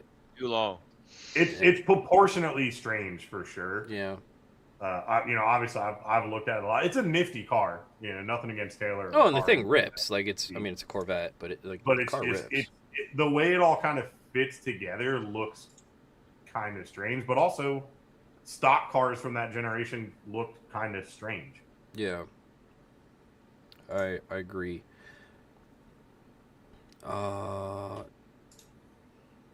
Let's see. I'm just looking at some other stuff here. Another thing going on this year. Obviously, you're running the Clutch Gear Series, possibly with Kurtis there. Give me your opinion, Dustin, as like a driver on that track, Mid-Pond, because I've been driving the sim and it is a lot of fun. But it's a really unique track because I can't really pin anything else around that is kind of like that track. I mean, to be honest, in a lot of ways, it's as the closest thing you'd find to the original Emerald Coast clutch kickers out there, in my opinion, as far as it being a tight technical I level. feel like there's a lot more slowdown and speed up versus Emerald Coast, but I don't know. There's a lot more of that, and there's a lot more of transitions and a lot of other things. But as far as it generally being a level playing field across the board, I mean, it is that still too, though. Yeah. You can definitely, pick places where you can get an incremental advantage at clutch kickers a little bit more. I mean, at Mid-Pond a little bit more than you could Emerald Coast. But, the track's a lot of fun. actually don't think I've ever ran it reverse. Yeah, I haven't ever ran it reverse. Did you So not drive it reverse that time when you drove it in the FRS? I don't think so. Oh wow, you're missing out. No. Yeah, I'd like to try it reverse, but I haven't got to do that yet. But I enjoy it. I mean, it's a little bit like US Air in a lot of ways, just without the elevation change. You know, you can compare. It could be compared to that. You know, if you were going to compare it to maybe like intermediate, not advanced. I just feel like there's a lot of, at least the way I've driven it, there's a lot of areas where you can just like throw it in almost backwards and like dump a ton of angle in sections. But I don't know how you guys actually drive it per se. But I do that in a few places for sure. Yeah. I do enjoy doing that, and I will say it does get a little bit bumpy in some places too if you go a little bit off track. Yeah. But I mean, that's pretty much anywhere. Right. No, it's really I've had a lot of fun driving it, but we did get another question. Kurtis, you ever drag race? Only once, just for Sean. Yeah. What size heels did you wear? I have to know now. I didn't actually do it, but you know, if I were, it would probably be the tallest ones I could find. Yeah. Phil Sylvia, what's up, Phil? Is it promote people getting off the street? Okay, so is he talking? He's talking about the drag race thing. Is Atlanta trying to get drag racing off the streets? Is that why they did the track, or is it just not really related to that? I don't think it's related to that because in my experience, because like on a serious note, like I did drag racing for a long time. Yeah. And hell, we'd be at a Friday night, you know, test and tune, and once you were done there, you left and you just went straight to street racing. Yeah. So tracks being They over call it what it is. Drag racing ain't the problem in the streets right now. It's true. That's also not the problem. That's not the focus right now. Yeah. Like, there's still plenty of street racing going on all the time, almost every night in this region, and nobody ever hears about it because it's all quiet and they just do it and they don't make a big show of it and all that. So I think honestly, I think it's just trying to get the revenue dollars back into the region because that was an NHRA track for a long time. They did huge races, their top fuel and everything else. And so I think when they closed it down, they noticed like a dip in tourism and just general money coming in. And now, since it's been sitting vacant all these years, I think that's really why they want to bring it back. Also, the community showed up big for that one. Yeah, I'm sure they went a historical route to say, you know, this has, you know, historical relevance and, you know, it's a staple of the community and it needs to be here. I mean, that's basically the story that was told is, you know, people grew up going there with their families and they want to be able to continue to do so with theirs. You know, and drag racing rides hard. Drag racing fans ride hard for their sport. So when they had the town halls and the meetings about it, there was people overflowing out the doors in support for it coming back. No, if I was a city official, I would be afraid to vote no, personally. Yeah. Yeah, I mean, I've always thought it was funny when they would do like skid pads to like get like all those other people off the streets and stuff. So they just do like a free skid pad to go rip around in. I was just like, I don't know if that's necessarily the right way to go about it either, but I mean, I don't know. That's a tough situation. I mean, you're always going to have idiots. Yeah. I mean, how many times have we see? Did I see people at Lanier? You know, right there, you had an all-day drift event where you could have paid $100 to come do whatever you wanted to do, but they still wanted to just rip a fat burnout, leave in the parking lot. You know, like you're just always going to have an idiot. Oh yeah. It's unfortunate because it ruins a lot of fun stuff for people. You just can't have nice things. Can't have nice things, that's for sure. Well, so I guess going into a little bit of a different direction and kind of getting into some of the nitty gritty, like what what's kind of been some changes that you have seen over the years with drift setup and just the way cars have been built and stuff? Because you've been doing this a long freaking time, obviously drifting and whatnot. And so, like, give me kind of your perspective on like a timeline of the changes that you've seen, whether it's changes in suspension setup, changes in like actual what's made for cars. Like, I know there's some obvious stuff, obviously, like improved angle kits and all that kind of stuff, but Yeah, I mean, in general, I feel like you can really just judge a timeline off like a certain year and a horsepower, and then they kind of go together. As the years go up. Like when we kind of got into this thing in 2017, 2018, like 550, 600, you were golden in Pro 2 then, in a sense. And then as the years progressed, it's just kind of 550, 600, 650, 750, 800, 850. I mean, most cars now have 1,000 horsepower in Prospec, and don't even know if they necessarily even need all that. But there's a lot of them there. Right. No, that's true. And then other than that, I mean, really, it's just been the ease of accessibility in a lot of ways of, more options on different, angle kits, more options on power adders, and a lot more story has been told already, and a lot less ground being paved. A lot more cookie cutter setups that are recreated over and over and over again, in the sense of basically having to pound the ground and spend a lot of money 2 or 3 times to kind of figure out what really works and what don't. Right. Yeah, I mean, there's definitely templates for if you want to build a competitive car. It's out there. I guess what's kind of, and I don't know if you want to give this away, but like what's some advantages that you're seeing people now try and use or do, or creative things that you've seen try and get a competitive edge, or just maybe a new product that you possibly have seen or people have been using in the last couple of years that's kind of helped what you've seen in people's driving? I mean, the advancements on the angle kits, the advancements in the simulators. I mean, there's a lot of things that have really attributed to a lot of good driving. I know, we were talking about the gamifying of it in the beginning of the show, but I mean, there's still so many different like muscle memory tricks and shift point tricks, and just so much more comfortability that you have behind the wheel in certain moments after you've done it 1,000 times in the simulator, comparative than you would have if you hadn't done that.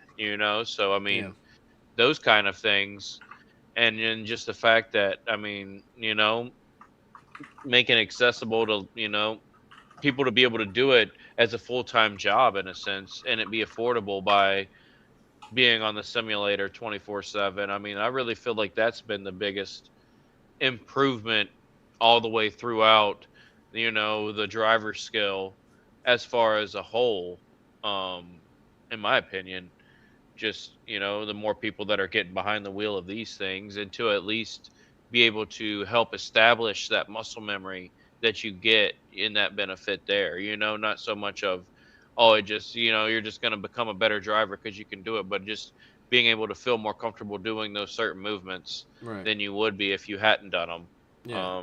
And you were doing a drifting school for a bit there, and did you see a big difference between people that would run the sim and then people that obviously hadn't run the sim? Oh yeah, I mean, even more so even nowadays. I mean, how many times really is it not common to find someone who can't drive? I mean, it's common now to find people who can't even drive a stick. Mm-hmm. I mean, that's a common thing. So the sim definitely helps out on that realm, but and even just being able to be out there helping people learn, it actually helps you learn more too. Like walking people through stuff, and it's fun. It's kind of intrinsically rewarding. Hope to be able to figure out how to do some more of that in the future somewhere else. Absolutely. And I guess you know, people getting into it, I mean, what was like the number one thing that, you know, you had to reiterate for a lot of people that kind of got them into that for over that first hump?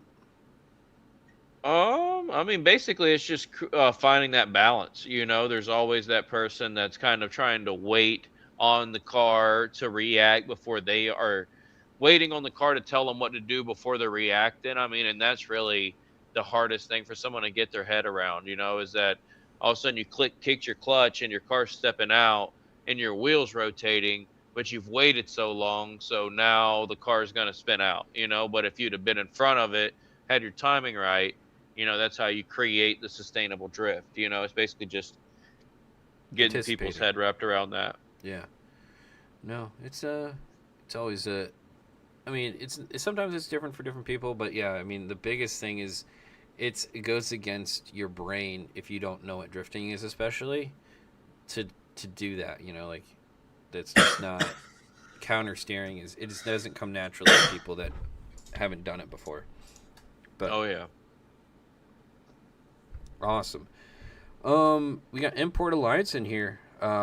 Good to see you guys. We would be open to hosting an event once it's back open. That would be kind of cool. Yeah. Heck yeah. Possibly see some drifting come back there. That would be cool. Jay. That was a good event. Yeah, it would be cool. Jay, Clarksville Speedway, where I was in Tennessee, Kentucky, did have a sizable reduction in street drifting when they ran monthly events, at least back in 2017 time. It was doing that. I mean, and that's the reality, right? Like, you don't see a lot of street drifting now. At least not in my news feed, I don't see much of it. Just because there is an abundance of drift events out there. Because of police, boy, you going to jail. Yep. I still think street drifting happens a lot more than anyone knows. I think it's. And I'm not talking about like takeover stuff because I don't consider that. No, like actual street drifting, right? Yeah. But I think it's just like the old days of street drifting. None of the guys that did it for forever, right? They didn't do it to post about it, talk about it, and show it everywhere. So I think it still probably happens a good bit. You just don't ever know about it because they're not posting it online. Yeah. No, it's true. Because, I mean, what's interesting is you still see a lot of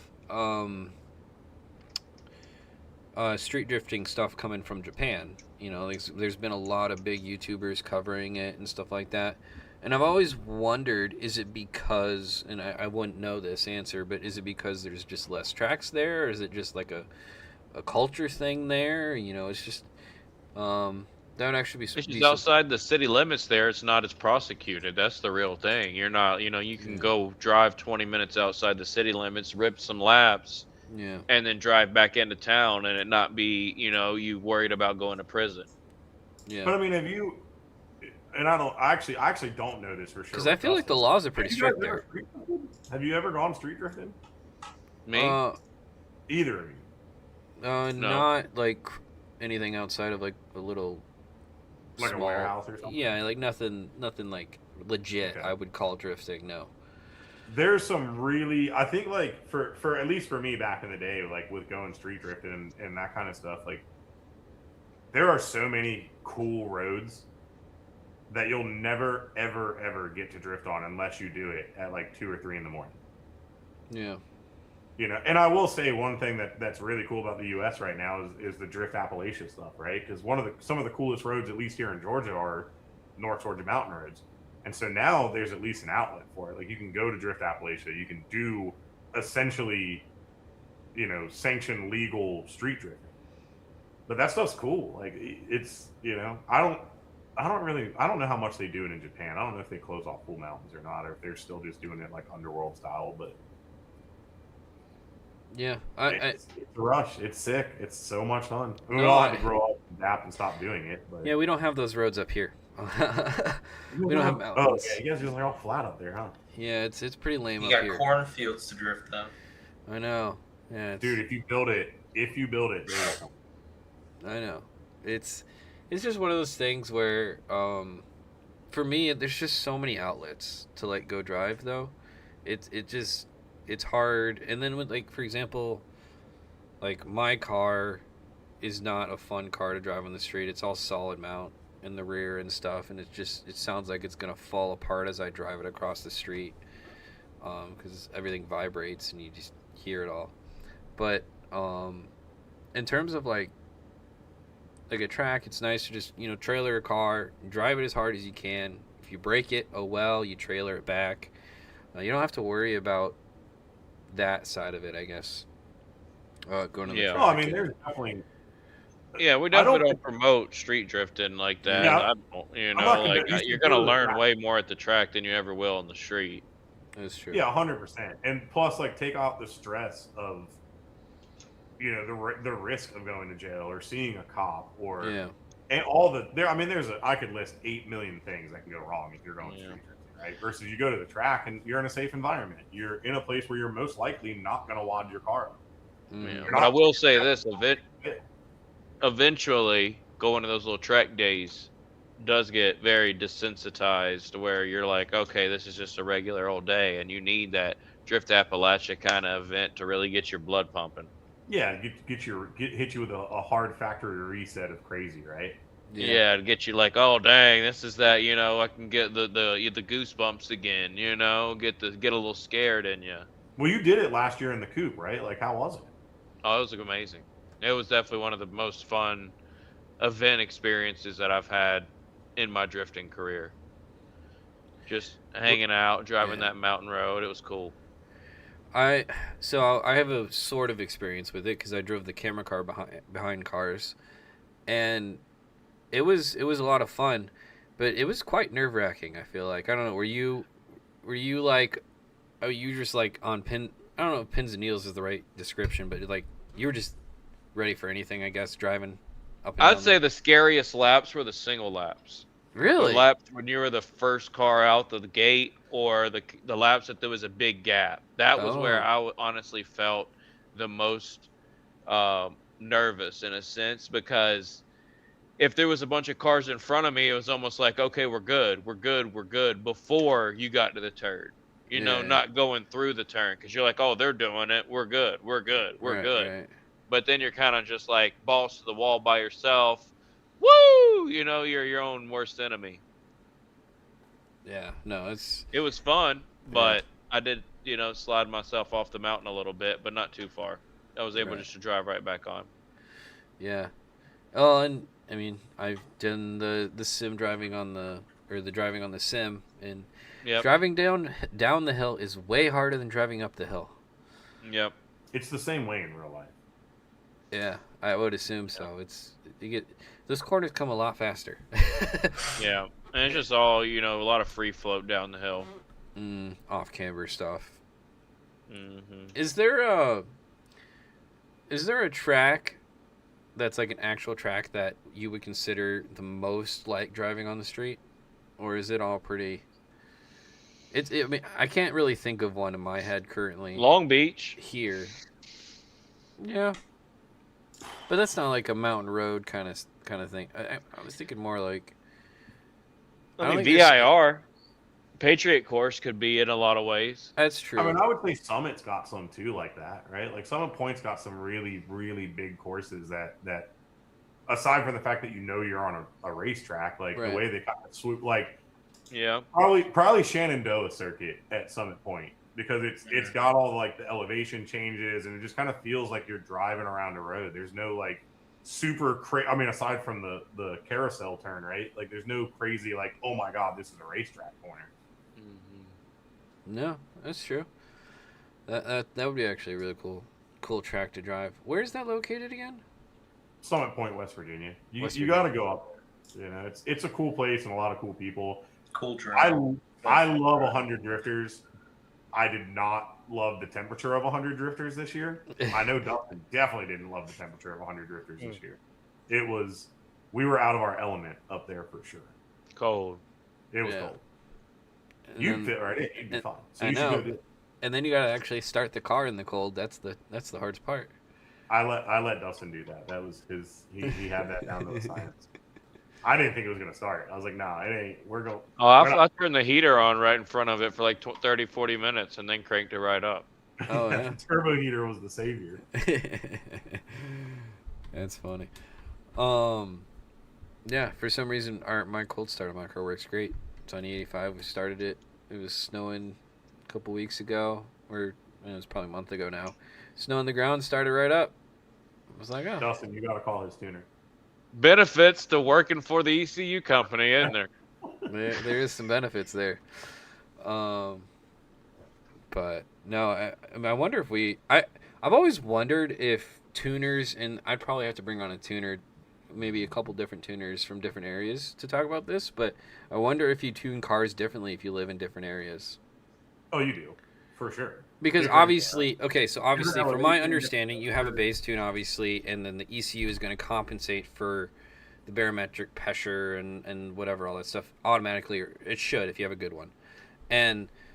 But from a base map standpoint and like cold start and all that stuff, I wonder if you're live in a cold area, you build a base map or a just cold start tune differently than you would in, say, down where you guys live.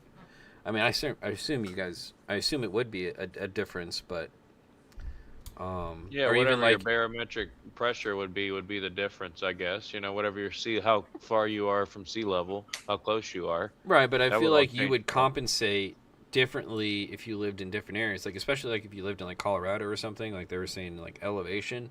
Like I wonder if you set up your map a certain way because that's what you're used to tuning in your area. Or dealing with. Yeah, I don't think it's necessarily so much for startup as much as it's for wide open throttle for that stuff. I don't know. I guess Jay's literally in the chat. I mean, he's a little tune guy. He knows the thing too. He said you should elevation and having data to do an effective cold start strategy. So, Jay, are you saying that it's hard to do a cold start if you don't live in a cold area? I guess is the question. Well, you have to have the car at that temperature to do that tune. You can't, guess on the cold start in, 70 degrees for a 30-degree. You have to see that you have to have the vehicle in that 30-degree setting to tune that. Okay, gotcha. Or else you're just guessing. Gotcha. Because that's why you basically, once you get your car tuned, you have to either leave your car there or call your tuner the next day and have them remote in and do it while you go to crank your car. You can't fire your car up and drive it there and then say, "Hey, work on my cold start." Gotcha. You get one good shot at it a day, right? I did that back in the day. I would email logs to my tuner for my drag car. Yeah. And every morning I would set it to log before I cranked it, and then it either started really bad or it started slightly better, and I would just send the log off, and he would tinker with it, mess with it, and then he'd email me one back, and I'd load it the next morning until we got it right. Interesting. Yeah, this was a long time ago. It was 15 years ago. Yeah. Technology, eh? Yeah. Technology's great. The ECUs that are starting to do way more on their own, terrific. Yeah. Well, I mean, let's be honest, though, the engines have gotten more complicated. I mean, you look at a B58 and all the obnoxious stuff they added to that engine. Technology's definitely increasing a ton on all of them, right? Some of it good, some of it bad. Yeah. So I'm curious to see on how if there is a new engine platform that's going to start taking the reins here, because there really hasn't been. The LT There's just not a good budget one is the problem. Yeah. I mean, you got to find something that's going to check the boxes, like the old, Japanese imported motors and stuff like that you could purchase for pennies on the dollar and have exponential growth out of it. Right. And it's I feel like there was all kinds of different phases of oh, this is going to be the next big thing, and then it just kind of dies out. I remember Barra was hot for a 6 months or something. And then you had K series was all the rage for a year or two. I mean, not that people don't make those engines work and stuff like that, but I've seen VR6 stuff pop up here and there, but it's I don't know what is going to be the next affordable platform to make some power. I mean, Toyota made the right decision. They're still making the 2J, which is I think was what kind of helps to keep it alive. Even though if like a lot of guys are using like Dustin's power using aftermarket blocks. Like, I assume you're an aftermarket block, right? In yours, yeah. Dark, yeah. Yeah. But still, I mean, even like just general people making 2Js, and obviously GM still make the LS engines and stuff. So it's not like we're gonna lose supply, even if like the cars those are getting less plentiful. And I guess my question, Kurtis, do you have much experience with the LT stuff? With the what? LT stuff? Do you have much experience with No, that? I mean I've worked on a couple like newer Corvettes and stuff, but I don't have a ton. No. Yeah, it'd be interesting to see like what is the actual like what would you have to do to make those things start to be a little bit competitive? Because no one really has, you know. I'm surprised like we've seen obviously Barry On tried. I think that was an LT motor in his car, but I mean that thing never ran right. No. And then I haven't really seen anyone else really try with that platform. But I mean it seems like we're getting big block stuff before we get LT stuff, which I find really surprising. Yeah, I mean, people love older motors for one, and those old pushrod V8s are tough to beat. And I love the big block stuff they're tinkering around with. I'm curious to see how well it's going to pan out after they get through their R&D of it. But yeah, you know, it was working great until it wasn't. I know, until it lost oil, and then it was like, yeah, you need oil. But that can be said. I mean, there's a ton of motors that, you know, who knows why it lost oil, and that's. I saw some flack, some goobers talking bad about it coming apart, and it's like, this is the first one. Give it, you know, some of the greatest minds in that area are working on it. Let them have a little bit of time to figure some stuff out. Right. But that's still not affordable. Yeah, Mr. Misfit LBM says VR38. I'm like, I don't really see anyone really using a VR38 apart from the Forsberg team. Heavy, Jerry. expensive. Oh, that's right, Jerry. Yeah, Jerry. But they're Jerry expensive. put them in everything. Expensive and heavy is the issue. They're great motors if it's, you know, big enough chassis. Phil asked about the VR6, which is a great engine. Great motor. It's proportionately strange. The VR6 is a very tall engine, and putting it into a rear-wheel drive platform gets kind of weird if you don't want it hanging out of the hood. I did a ton with VR6s back in the day. That's what my drag car was powered by. And yeah, there's a guy up in Detroit that's doing swap kits for him now. And he's actually made them work in FRSs. They look pretty good. TSH Auto has that A5 or S5 Audi with the VR6. They're tough as nails. The turbo car we did back in 2010, that thing used to make 700-800 horsepower, like stock bottom end, not a care in the world. Yeah, you can beat on them pretty tough, and they sound sick, but they're just shaped funny. Yeah. Plus, you got to pull the transmission off to do anything related to the timing system and that kind of stuff. Yeah. Phil asks, aren't LTs just direct injection LSs? Kind of, yeah. I mean, you can make them port injection pretty easily, though, if you wanted to. You can do anything that's direct injection and switch it over if that's what you want to do. Yeah, so I don't think direct injection necessarily should be the stopping point for those engines if they're good platforms. No one's really, pushed them in drifting, I would say. I mean, there's fast LT drag cars, but not in drifting. Dan Savage, I use a VR38. Is that what's in your car? No, he's definitely lying. I was gonna say I didn't think it was. I thought it was like He said I'll use a VR38 Jello. Like he'd like to use one, and he's jealous of it. Dan's car is really fast for what it is. It's an awesome car. I like the car. It is a great car. Yeah. Is it an HR in that? I did. Yeah, it is. It's an HR. Okay. Yeah. If they didn't sound the way they did, man, I feel like that engine platform would be like in a lot of things.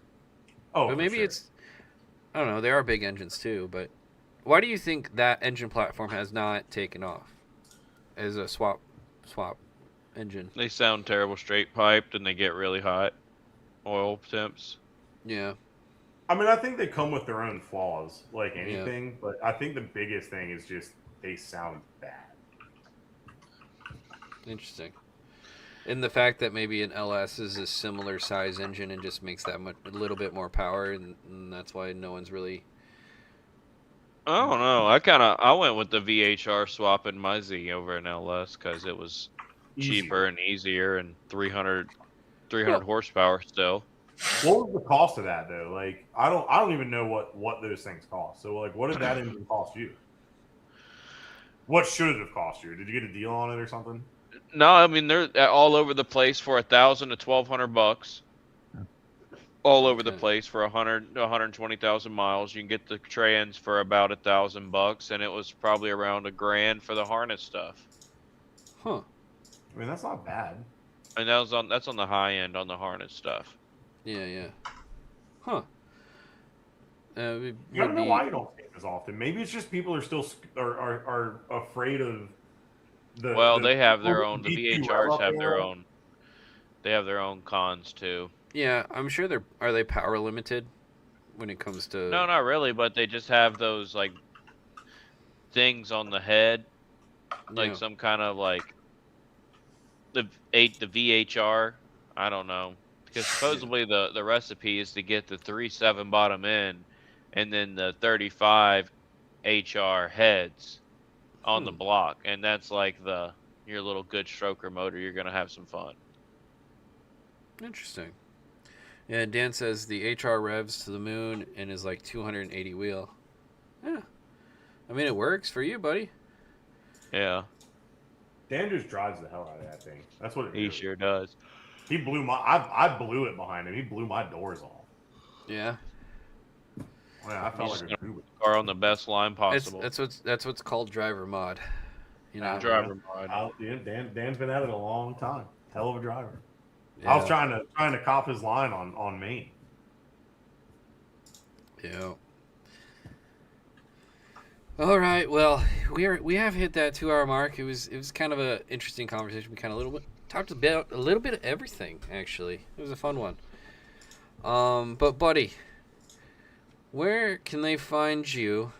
Obviously, Miles of Style Racing. It's on the screen, but you do a lot of cool stuff. You're not just a driver. You got a lot of cool things you're doing, and tell the people what is all going on with Dusty these days.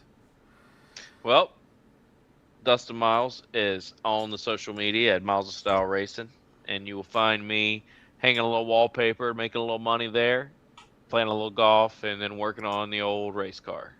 That's about what my life entails. I was told if you need fiberglass work, they give you a call, And I will be posting up some fiberglass stuff coming up just soon because I'm about to do a full refresh on my car, kit-wise, both sets of body panels, and so that's what I've been working on. Right before I got on here, I did a little repair on my front bumper, and so right when we hop off, I'm going to go outside and go see if that worked or if it didn't. Because the resin that I used had been sitting outside for a little while. Yeah. Gee, that's science projects. Yeah. I'm doing this one in the name of science. All right. Yeah. You're like the only person I think I know that like. I think you like to do fiberglass work, right? Sort of. I just don't like buying body kits. Yeah.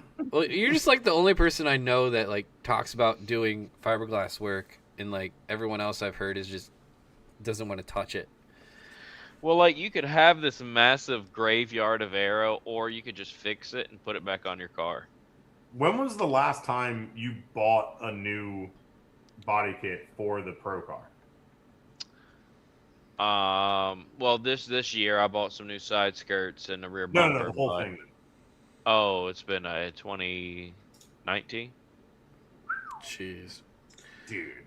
It's been a little while. And he still refuses to raise his car. Oh, it's a little bit higher now, but it ain't too big. Yeah, she talks tire when she's gonna get down this year. I'm telling y'all, it's gonna be a new day, and I'm gonna have some fun. Hell yeah! Catch a boy on the racetrack. I'm out of here. Let's Great do having it. fun. Great having me. Thank you, Nate. Always a pleasure. Brandon, Kurtis, Always a good time. Gentlemen, it's been a time, and I will catch y'all on the next one, and I will see y'all at a racetrack here soon. All There we right. go. Sounds Good night, good. buddy. Later. Bye, buddy. All right, nerds. You got anything left interesting to tell the chat? Before we head No. out? I bought No, a 6 Ford Ranger if you guys want to see it. that's pretty cool. You building a Ford Ranger? Dude, I'm real stoked on the Ranger. Real stoked. Ranger Danger? Oh, yeah. What about you, Brandon? What about me? Oh, thought I exited out the chat. I exited the YouTube stream by accident. Nothing. Looking for a car to buy, but just kind of twiddling my thumbs till I get a new building. Yeah, he's trying to do his, You know? his posh road racing, you know. I want to build a grid life car. That's what I'd like to do, but I don't know. I know somebody with a real sick E30 road race car if that's what you're trying to do. Yeah, I'm trying to. I had someone offer me an E30 and a Miata, but I really want to build. I want to build something. I don't want to talk about it. I want to keep it All right, low. all right. Keep it on the low. Keep your secrets. Yeah. All right. I'm excited. I'm excited for you to go do some driving in real life, you know. Talk big game, Mr. VDC. So we'll see. Whoa. I suck. Oh, Kurtis, obviously, you know, doing your thing, building cars. Sounds like you might have some fun fixing cars this year, from what it sounds like. Yeah. Always, you know. Never a dull moment when you're turning wrenches, dude. Absolutely. All right. Well, we're going to go ahead and end off the stream here. I want to say a huge thank you for everyone checking it out. If you want to go driving tonight, actually, I will be doing some practice for a comp I'm doing on Friday. It's just the BDC V4 car, so it's nothing crazy. But if you guys want to drive tonight for a little bit, I will be not streaming, just driving. I did actually create a little, what is this called, Discord group, or whatever they're called,